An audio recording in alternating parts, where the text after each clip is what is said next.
আজ বানাবো মালাই কাতলা। প্রত্যেক দিন মাছের ঝাল, মাছের ঝোল, মাছ ভাজা খেতে আর ভালো লাগেনি। এটা আমার কথা না, এটা মহাশয়ের কথা।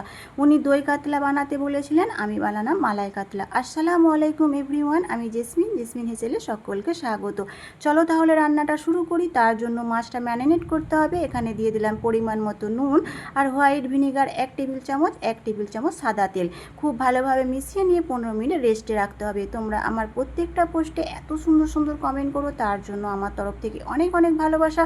15 মিনিট পর গ্যাসে একটা তাওয়া বসালাম। তাওয়া গরম হতে পরিমাণ মতো সাদা তেল দিলাম। তেল ভালো মতো গরম হয়ে যাবার পরে দিয়ে দিলাম ম্যারিনেট করা মাছটা। হালকা লাল লাল ভেজে নেবো, না হলে মাছের ভেতরে গ্রেভি ঢুকবে না বেশি কড়া করে ভেজে নিলে। রান্না করার জন্য একটা পেস্ট লাগবে, তার জন্য পরিমাণ মতো কাজু, পরিমাণ মতো সাদা তিল, পরিমাণ মতো পোস্ত বরাবরের মতো শুকনো গুঁড়িয়ে নেবো। তারপর এখানে দিয়ে দেবো একটা পেঁয়াজ, পরিমাণ মতো আদা রসুন, ঝালের জন্য পরিমাণ মতো কাঁচা লঙ্কা দিয়ে অল্প পানি দিয়ে একটা স্মুথ পেস্ট আমি বানিয়ে নিলাম। তারপর গ্যাসে একটা কড়াই বসালাম। কড়াই গরম হতে দিয়ে দিলাম পরিমাণ মতো সর্ষের তেল। তেল গরম হতে গোটা গরম মশলা ফোড়ন দিলাম। ফোড়ন থেকে যখন ফ্লেভারটা বেরিয়ে আসলো তখন দিয়ে দিলাম যে পেস্ট বানালাম ওটা। পরিমাণ মতো নুন দিলাম, পরিমাণ মতো জিরে গুঁড়ো দিলাম, পরিমাণ মতো ধনে গুঁড়ো দিলাম। লো টু মিডিয়াম আছে আমাদের কষে নিতে হবে যতক্ষণ না মশলার কাঁচা স্মেল যাচ্ছে, মশলা থেকে তেল ছাড়ছে। তারপরে খুব ভালোভাবে কষার পরে দেখো মশলা থেকে তেল ছেড়ে গেছে। এবারে আমি এখানে দিয়ে দেবো রুম টেম্পারেচারে থাকা লিকুইড দুধ দেওয়ার পরে মিক্সিং জার ধোয়া অল্প পানি দিয়ে দেবো। তোমরা কতটা মাছ রান্না করবে, গ্রেভিটা কতটা রাখবে, সেই মতো তোমরা আন্দাজ করে দুধটা এখানে ব্যবহার করবে। আঁচটা হাই করে ভালো করে মিশিয়ে নিয়ে ভেজে রাখা মাছটা দিয়ে দেবো।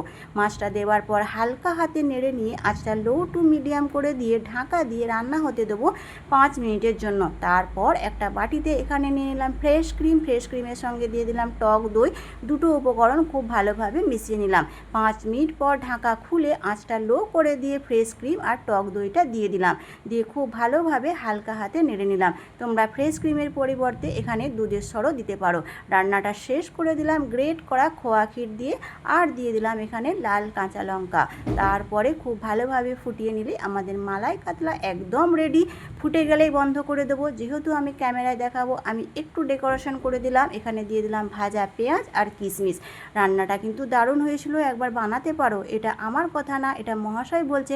আমি যেন কলকাতার রেস্টুরেন্টে বসে খাচ্ছি। আর কি চাই বলো, এটাই তো আমার সার্থক। সবাই ভালো থেকো।